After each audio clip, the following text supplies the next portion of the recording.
છોટાઉદેપુર જિલ્લાના ગામડાનો એક બનાવ સામે આવ્યો છે, જેને સાંભળીને કોઈ પણ વ્યક્તિ વિચારમાં પડી જાય કે માણસ જ્યારે લાગણીઓ પર કાબુ ગુમાવે છે ત્યારે કઈ હદ સુધી જઈ શકે છે। એક પતિએ પોતાની પત્નીની પ્રેમીની અર્ધનગ્ન હાલતમાં મારીને તેને દાટી દીધો અને પછી જાણે કશું બન્યું જ નથી એમ રોજની જેમ વર્તન કરવા લાગ્યો। વિગતે વાત કરશું। નમસ્કાર, હું છું પ્રથમ મોદી, આપ જોઈ રહ્યા છો નિર્ભય ન્યૂઝ। આ છે ડોલેરિયા ગામની એક ચોંકાવનારી ઘટના। છોટાઉદેપુર જિલ્લાના નવાગામનો રહેવાસી સુકાભાઈ ઉર્ફ જુકલાભાઈ બારિયા લગ્ન થયા બાદ ડોલેરિયા ગામે ગઢ જમાઈ તરીકે તે રહેવા લાગ્યો। શરૂઆતમાં બધું સામાન્ય હતું, પરંતુ સમય જતા પત્નીએ પોતાના પત્ની ઉપર શંકા થવા લાગી। શંકા હતી કે પત્ની અન્ય પુરુષ સાથે પ્રેમ સંબંધમાં છે અને તે પુરુષ કોઈ અજાણ્યો નહીં પરંતુ પોતાનો જ મિત્ર। આ યુવક નવા ગામનો કિશન બચલાભાઈ રાઠવા હતો। 23 વર્ષનો કિશન અપરિણિત યુવક। 23મી ઓક્ટોબરની રાત હતી। કિશન મોટરસાયકલ લઈને નવા ગામથી ડોલરિયા આવ્યો હતો પ્રેમિકાને મળવા માટે, પરંતુ આ મુલાકાત તેના જીવનની છેલ્લી સાબિત થઈ। શુક્લાએ પત્નીના સંબંધોની જાણ પછી ગુસ્સાથી ઉકળતો હતો અને રાત્રે તેણે પોતાનો બદલો લેવાનું નક્કી કર્યું। ગામની ડેરી સામે પોતાના મિત્ર કિશન પર તીક્ષ્ણ હથિયાર વડે હુમલો કર્યો। કિશનને ઘાયલ કરીને મોતને ઘાટ ઉતારી દીધો। પરંતુ અહીંયા વાત પૂરી નથી થતી। હત્યા પછી તેણે એક એવી હરકત કરી જેણે આખું ગામ હચમચાવી દીધું।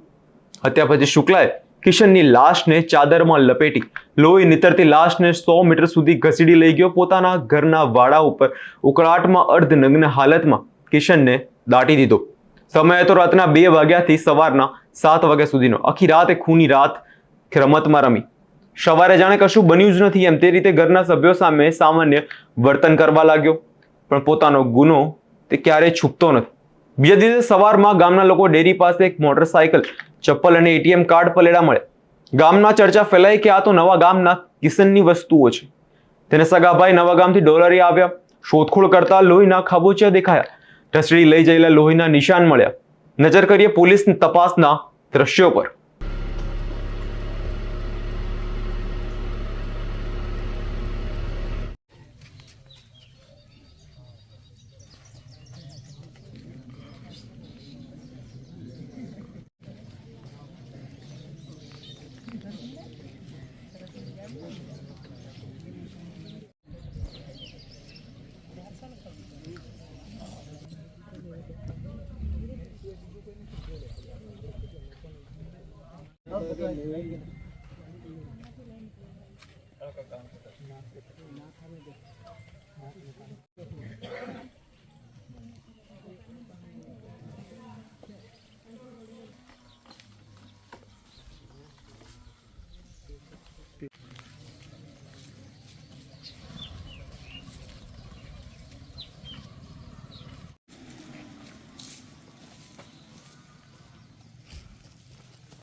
ત્યાં જ તેઓને મળ્યો કિશનનો મૃતદેહ, એ પણ અર્ધનગ્ન હાલતમાં। ચાદર સાથે દટાયેલો વ્યક્તિ મળ્યો। આખું ગામ હચમચી ગયું। કોઈ આવું દ્રશ્ય ક્યારેય જોયું નહોતું। તરત જ 100 નંબર પર જાણ કરવામાં આવી। જોજ પોલીસ સ્ટેશનના PI Arun Parmar, PSI DYSP સહિતનો કાફલો ઘટના સ્થળે પહોંચ્યો। મુદ્દે બહાર કાઢવામાં આવ્યો અને સામૂહિક આરોગ્ય કેન્દ્ર ખાતે પોસ્ટમોર્ટમમાં ખસેડવામાં આવ્યો। સાંભળીએ પોલીસે વધુમાં શું કહ્યું। આજરોજ પોલીસ કંટ્રોલ રૂમ છોટાઉદેપુર દ્વારા એક ટેલિફોન વર્ધી જોધ પોલીસ સ્ટેશનને આપવામાં આવેલ કે ડોલરિયા ગામે દૂધની ડેરી છે તેની પાછળ એક ઉકરડાની અંદર કોઈ વ્યક્તિની લાશ છે।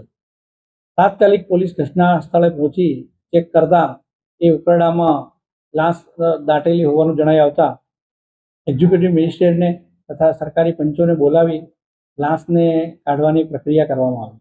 લાશને કાઢી ત્યારે જોવામાં આવેલ કે તેની અંદર એના માથાના ભાગે, તેના આંખના ભાગે તથા માથાના વચ્ચેના ભાગે અને પાછળના ભાગે એવી 7-8 ગંભીર ઈજાઓ જોવા મળતા કોઈ તીક્ષ્ણ હથિયાર દ્વારા ફરિયાદી શ્રી ખાપરભાઈ બચલાભાઈ રાઠવા રહે નવાગામ ભગતફળિયા તેઓની ફરિયાદ આધારે તેમને ફરિયાદમાં જણાવેલ કે આ કામના જે આરોપી છે એ શુક્લાભાઈ ઉર્ફે ઝુકલાભાઈ વેસ્તાભાઈ બારિયા રહે ડોલરિયા જોધ પોલીસ સ્ટેશનની અંદર ગુનો રજીસ્ટર કરવામાં આવ્યો અને ભારતીય ન્યાય સંહિતા 2023ની કલમ 103(1), 238(b) તથા જીપી એક્ટ કલમ 135 મુજબનો ગુનો રજીસ્ટર કરી આરોપીને અટક કરવામાં આવેલ છે અને આગળની કાર્યવાહી ચાલુ છે. હા, આ જે આરોપી છે તેમની પત્ની સાથે જે આ મરણ જનાર કિશનભાઈ બચલાભાઈ રાઠવા રહે નવા ગામના છે તેમની સાથે પ્રેમ સંબંધ હોય અને આ પ્રેમ સંબંધ આ કામના જે તોમતદાર શુક્લાભાઈ છે એમને પસંદ ના હોય, ગમતું ના હોય અને અવારનવાર એમને જોઈ ગયેલ હોય જેથી તેઓએ એને મારી નાખેલ. પોલીસ તપાસમાં સાબિત થયું આ હત્યા કોઈ બહારના શખ્સે નહીં પરંતુ પત્નીના પતિ શુક્લાએ જ કરી છે. પોલીસે આરોપીને ઝડપી લીધો અને તેની સામે કાયદેસર કાર્યવાહી શરૂ કરવામાં આવી છે. આખી ઘટના બતાવે છે કે માનવ મન કેવી રીતે શંકા અને ગુસ્સાથી અંત બની શકે છે. પ્રેમ અને શંકાની વચ્ચે દબાયેલા સંબંધો બે પરિવારો તોડી નાખ્યા. એક તરફ પ્રેમમાં મરેલો યુવક અને બીજી તરફ ગુસ્સામાં પોતાનું આખું ભવિષ્ય ગુમાવતો પતિ. હવે આ કેદમાં છે અને 6 સંતાનને પાછળ છોડી દીધા છે. તમારું આ ઘટનાને લઈને શું અભિપ્રાય છે તેમને કમેન્ટ કરી જરૂરથી જણાવજો અને અમારી ચેનલ નિર્ભય ન્યૂઝને લાઇક, શેર અને સબસ્ક્રાઇબ કરવાનું ભૂલશો નહીં.